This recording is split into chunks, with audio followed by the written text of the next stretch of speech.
This is the IELTS listening test. You will hear a number of different recordings and you will have to answer questions on what you hear. There will be time for you to read the instructions and questions and you will have a chance to check your work. All the recordings will be played once only. The test is in 4 parts. At the end of the test, you will be given 10 minutes to transfer your answers to the answer sheet. Now turn to Part 1. Part 1. You are going to hear university tutor interviewing a candidate for place on postgraduate diploma course in teaching geography. First, you have some time to look questions 1 to 7.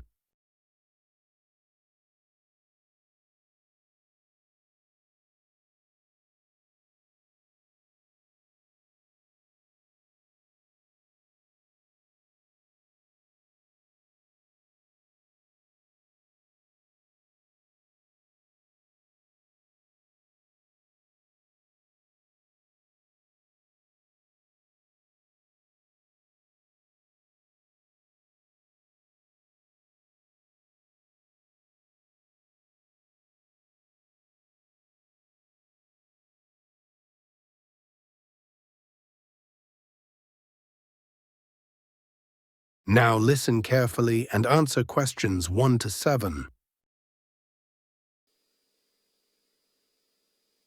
Hello. Jonathan Briggs, isn't it? Yes, that's right. Do come in and sit down. Thanks. Right. Well, Jonathan, as we explained in your letter, in this part of the interview, we like to talk through your application form, your experience to date, etc. And then in the second part, you go for a group interview. Group interview. Yes, I understand.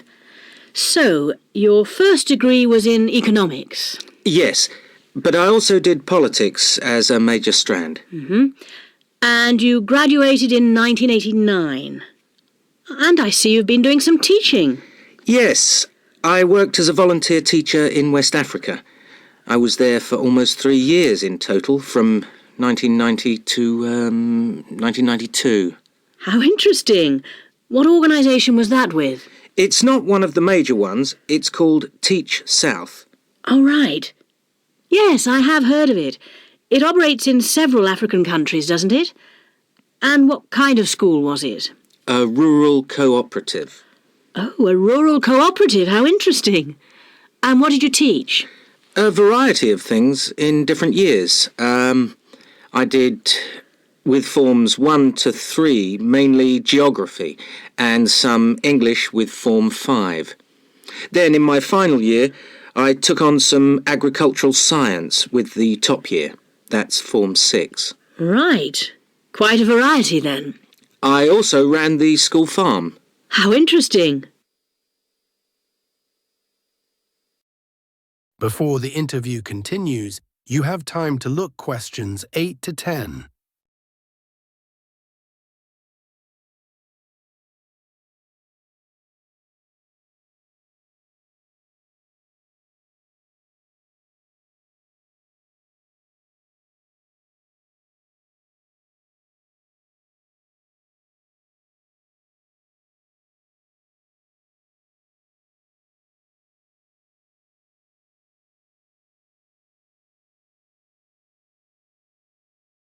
Now listen to the rest of the interview and answer questions 8 to 10. And how did you find the whole experience? I'll be honest with you. At the end of the first year, I really wanted to leave and come home. Oh, why was that? Well, I was very homesick at first and missed my family. Oh, yes, I can understand that. And I also found it frustrating to have so few teaching resources. But I did decide to stay, and in the end I extended my tour to a 3rd year. Right. Things must have looked up then. Yes, we set up a very successful project breeding cattle to sell locally. Really? And then, after a lot of hard work, we finally got funds for new farm buildings. And you wanted to see things through? Uh-huh. And that's why you want to train to teach geography? Yes. I've had a couple of jobs since then, but I now realise I like teaching best. And I chose geography because it's my favourite subject. And also because I think it has so many useful applications. Well, you certainly have had some interesting work experience. I'll ask you now to go on to the next stage of the interview.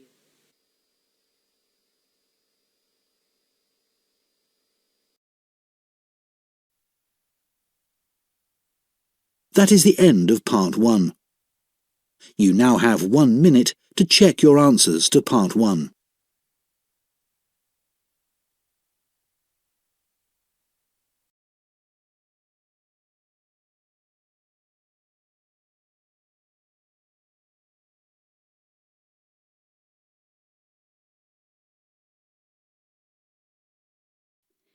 You will hear a woman talking to a group of people who are looking round a sports and leisure centre. First, you have some time to look at questions 11 to 14.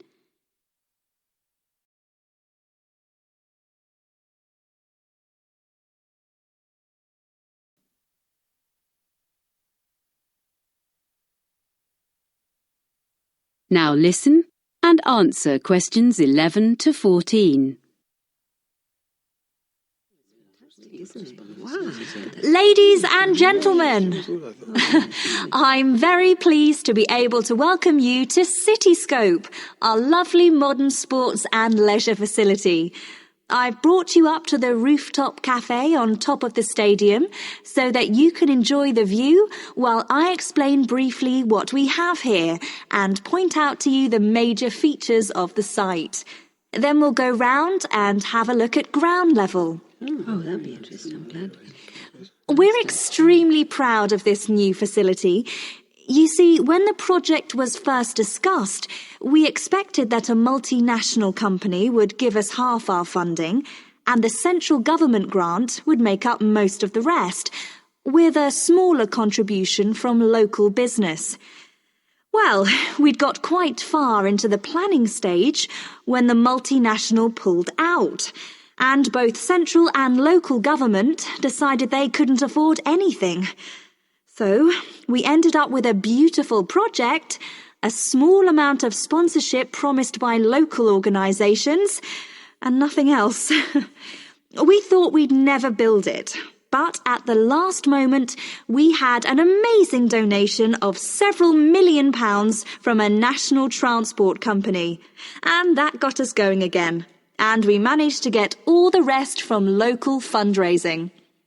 There's hardly a street in the city that hasn't made its contribution one way or another.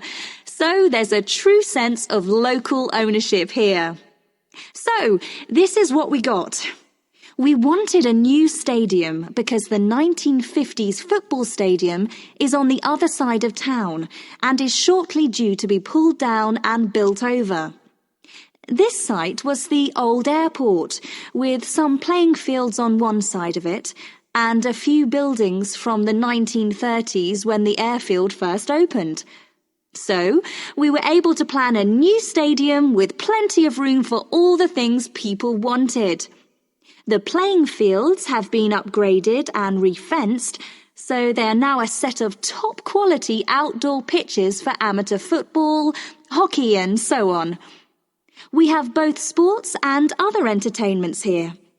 We want to encourage all kinds of people onto the site and hope some of them may come to use the cinema or the cafe and end up trying the fitness centre. These are all grouped together. The cafe is in the original 1930s passenger hall, and the architects have managed to retain some of the elegant style of the building.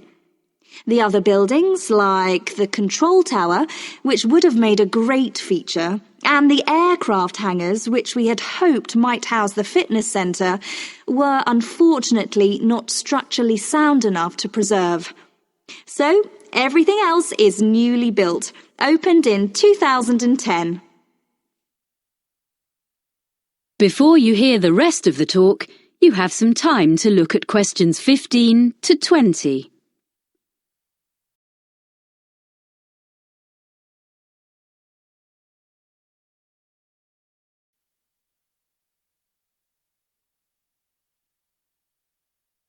Now listen and answer questions 15 to 20. Right. Now, if you'd like to gather a little closer to the window, I'll point out the various buildings. We're at the highest point of the stadium here in the rooftop cafe, on the opposite side to the main entrance doors. On our left, you can see two buildings just beyond the end of the stadium. The closest one is the business centre, used for meetings and conferences and so on, which provides a good source of revenue for the upkeep of the sports facilities. And next to the business centre, the bigger building is the hotel, which is rented from us by an independent company. As you see, they are served by the perimeter road, which runs round 3/4 of the site. Now, coming round to the front of the building, immediately in front of the entrance, that circular open space at the end of the road is the transport hub. From here, there are buses and a monorail link to the free car park, about 10 minutes from here, but you can't see that. There's also a large secure cycle park. Oh, and disabled parking, of course. People find it's very convenient and it keeps the site virtually car-free. OK, now if you look as far as you can over to the right, beyond the buildings, you can see our outdoor pitches, which I mentioned earlier. Between the pitches and the entrance is a little kind of pedestrian plaza. Are you with me? OK, with the cinema in the building furthest away from us, next to the pitches. Then there's the 10-pin bowling between the cinema and the road. Near the far end of the perimeter road, and between the mini roundabout and the pitches, there's our fitness centre, with all kinds of equipment and a small pool, and changing rooms for teams using the pitches. Then, joined onto the stadium, next to the entrance, is a range of small shops, which all specialise in sports equipment, clothes, shoes. They sell toys and so on as well, all that sort of thing. They seem to be doing well. As you see, the service road goes right round, but we keep the traffic and the pedestrians well apart. So it's all very relaxed round the plaza, popular with families. And just in front of the bowling is our lovely restaurant. You can see it from here. It's that building on the plaza between us and the bowling. It's open all day and in the evenings. There's quite a queue there at weekends, I'm pleased to say. So, now you've got the layout, we can go and have a closer look at everything. Oh, that's good.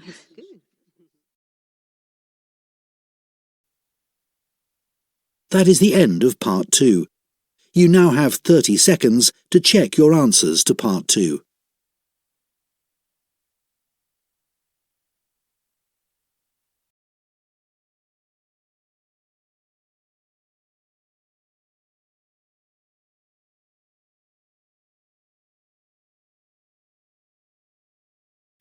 You will hear a tutor and two students discussing the crop rice. First, you have some time to look at questions 21 to 24.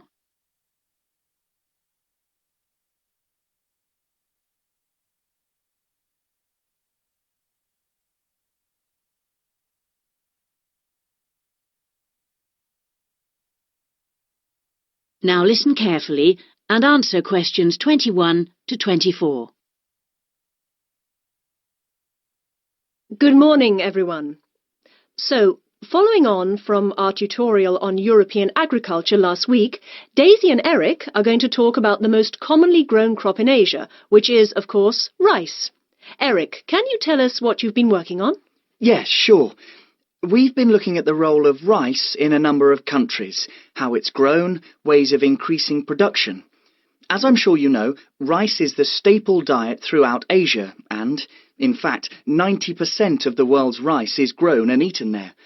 Daisy's got some background on that. Well, rice was originally a wild plant which started out in the tropical regions of Asia. But there are literally hundreds of varieties today, and each with different qualities. For instance, one will survive floods, while another will grow in relatively dry conditions. A third has a really lovely smell. But wherever it grows, rice needs a lot of water. What do you mean by a lot? Well, it takes about 5,000 litres to get a kilogram of rice.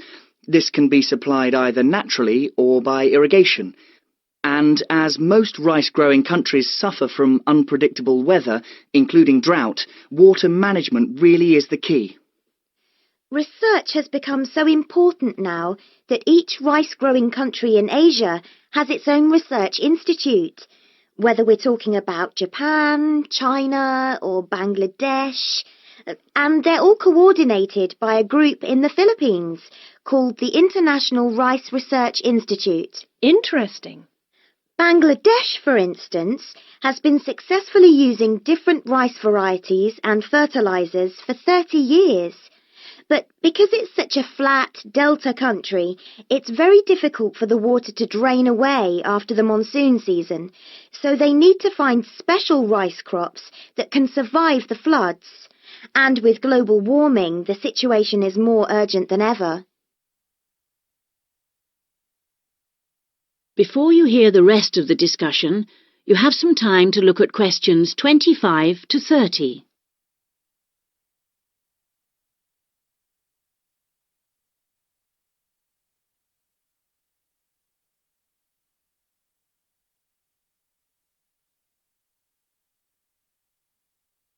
Now listen and answer questions 25 to 30. Now I'd like to move on to our comparative study. As you can imagine, China is the world's biggest rice-producing country. Collectively, the Chinese people probably eat more than 3 billion bowls of rice every day. Quite a statistic. And of course, rice plays an important cultural role too. We then compared China to Thailand. You know, even though Thailand only has about 64 million people, it's the world's #1 exporter of rice. Not China, as you might imagine. Is that so? Yes, they send their rice everywhere, in particular to Europe, as well as Africa and the Middle East. Apparently, the fact that jasmine rice is growing in popularity is one reason why Thailand's rice export industry is doing so well. People want something a bit different.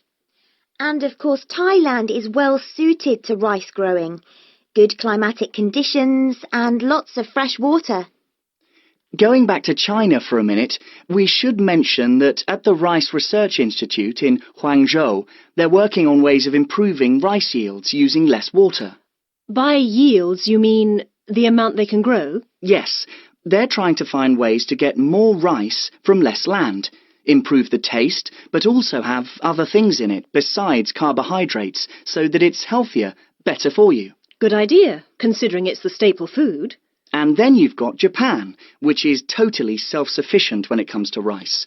This is basically because they have a high tariff on imported rice, so everyone buys the homegrown product, and they don't export much. Yes, but, you know, even though rice is a kind of sacred crop there, consumption is only half what it was in the 1960s. This trend isn't evident in Thailand or China. Interesting that you mentioned how rice is almost sacred in Japan, because I believe in Thailand it also plays an important cultural role. Absolutely. They have the royal ploughing ceremony every year, which the king always attends, and he actually scatters a new stock of seed to the farmers, who pour into Bangkok for the event. What about the global interest in organic farming? Is there such a thing as organically grown rice? Yes, indeed. And the Japanese are getting quite a taste for it, apparently. There's an experimental farm near the city of Akita in the Japanese rice belt, famous for its sake, by the way, which has pioneered organic rice production, and now it's sold all across the country. It's a bit like the recent popularity of jasmine rice in Thailand, but that's for the export market, of course. Interesting how attitudes change, isn't it? That is the end of Part 3. You now have 30 seconds to check your answers to Part 3.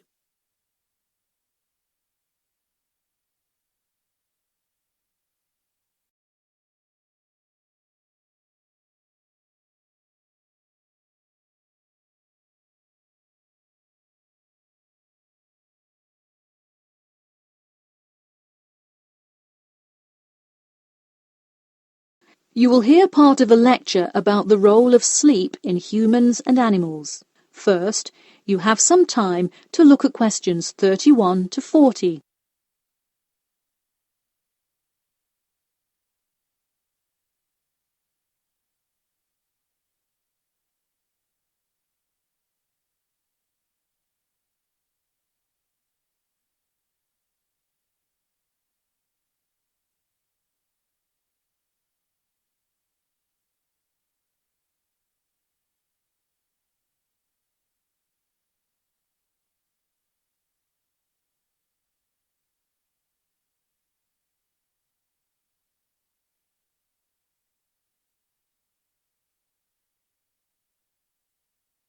Now, listen carefully and answer questions 31 to 40.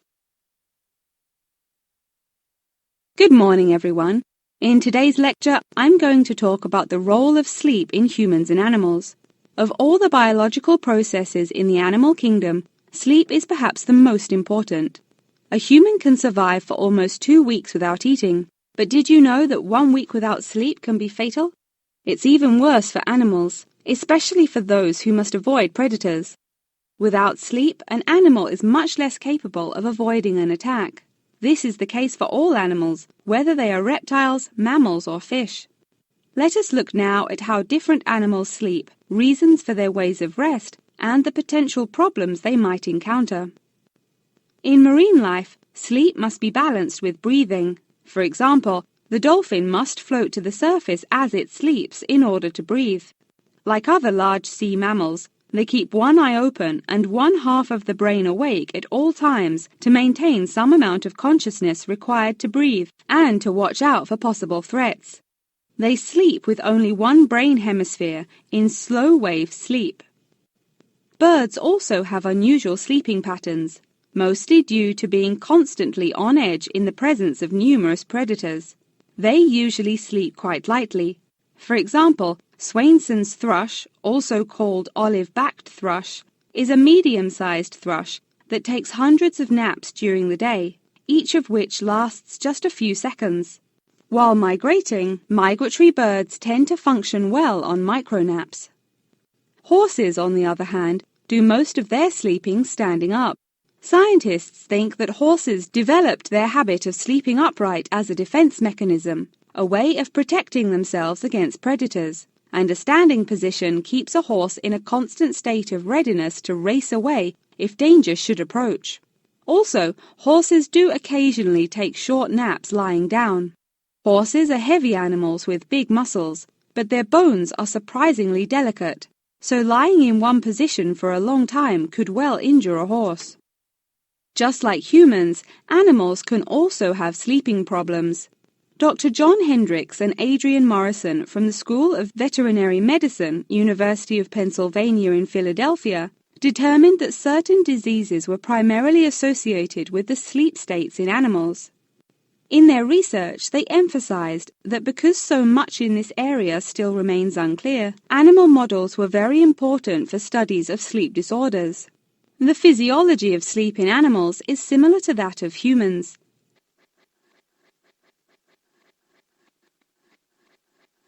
But why do we humans sleep? Researchers and scientists believe it helps us organize our memories of the day, that sleep acts as a kind of filing system for the brain. Without it, our thoughts become disorderly and confused, which leads to increased likelihood of accidents and a tendency to say and do bizarre things. Researchers also believe that sleep plays a key role in learning. We sleep so that the brain can integrate new knowledge and form new associations. Because of the similar sleeping pattern to that of humans, rats are often studied in order to increase our knowledge of human physiology. In one study, rats were kept awake for almost 2 weeks and their behavior was observed. Researchers found the sleep-deprived rats could hardly remember anything of what they had been taught that day. For example, one rat had been taught to recognize pictures of various Parisian landmarks in order to receive food. Pressing a button below a picture of the Louvre would result in food being released, and so forth. However, when deprived of sleep, they would press buttons seemingly at random. In addition to rats, the fruit fly, a small insect that feeds and breeds on spoiled fruit, also has been used as a model organism, and thousands of scientists around the world work on it. But why was the fruit fly chosen to be studied? It was for practical reasons. The most important one is that the relationship between fly and human genes is so close that the sequences of newly discovered human genes, including genes that show a susceptibility, can often be matched against their fly counterparts.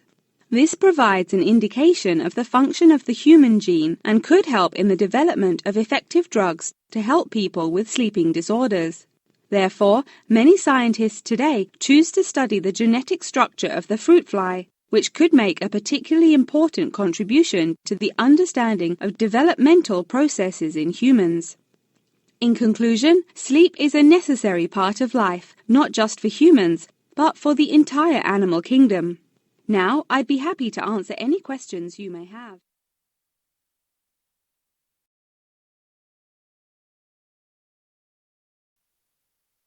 That is the end of Part 4. You now have 1 minute to check your answers to Part 4.